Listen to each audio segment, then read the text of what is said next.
তাহলে শুভ দুপুর বন্ধুরা, চলে এসেছি দেখো রান্না নিয়ে। তা ভাত হয়ে গেছে, আর আজকে হচ্ছে রবিবার, সানডে ছুটির দিন। আর ছুটির দিনে সবার বাড়িতেই আজকে ভালো মন্দ খাওয়া, মাছ মাংস, খাসির মাংস, মাছ, নানা রকম ভালো মন্দ খাওয়া হয়। তা আমি হচ্ছে তেমনই একটা হচ্ছে ভালো ভালো মন্দের মধ্যেই একটা পদ রান্না করছি।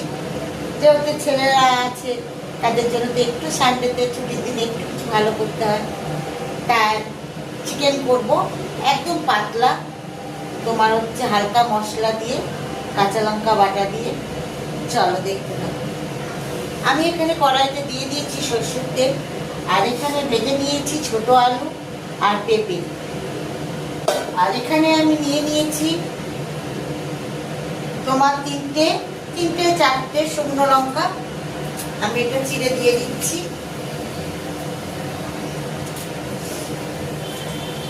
আর দিয়ে দিচ্ছি এর মধ্যে একটা গোটা গরম মশলা, আর দুটো তেজপাতা নিয়েছি, তেজপাতা দুটো দিয়ে দিচ্ছি।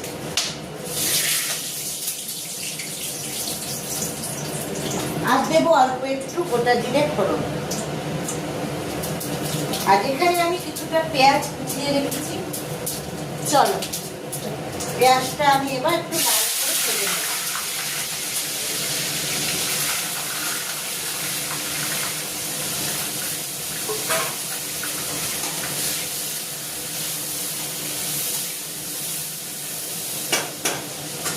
আর এখানে আমি চিকেন ধুয়ে একদম পরিষ্কার করে নিয়েছি।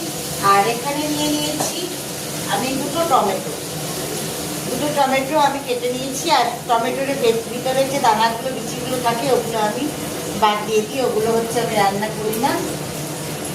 আর এখানে হচ্ছে আমি আদা, রসুন আর কাঁচা লঙ্কা পেস্ট করে নিয়েছি। কেন শুকনো লঙ্কার গুঁড়ো আমি হচ্ছে ব্যবহার করব না, শুকনো লঙ্কার গুঁড়ো দিয়ে রান্না করবো না মাংস, চিকেন তোমার হচ্ছে পাতলা করবো, আর হচ্ছে কাঁচা লঙ্কা বাটা দিয়ে করবো। চলো দেখতে থাকো তাহলে বন্ধুরা। আর ভাতটা হয়ে গেছে। আজকে শুধু চিকেন কষা বলছি, চিকেনের পাতলা ঝোলই করবো। আর আমার ভাত রান্না হয়ে গেছে। ভাতটা তো তোমাদের দেখাই নাই বলেই ভাতটা আমি হয়ে গেছে, করেই নিয়েছি আগে, পরে খাওয়ার সময় একটু গরম করে নেব। তা কার কার রান্না হয়ে গেছে বলো বন্ধুরা, কমেন্ট করে জানাও কার কার রান্না হয়েছে, কার কার বাড়িতে কি কি রান্না করলে তোমরা আজকে ছুটির দিনে, অবশ্যই কমেন্ট করে জানাও।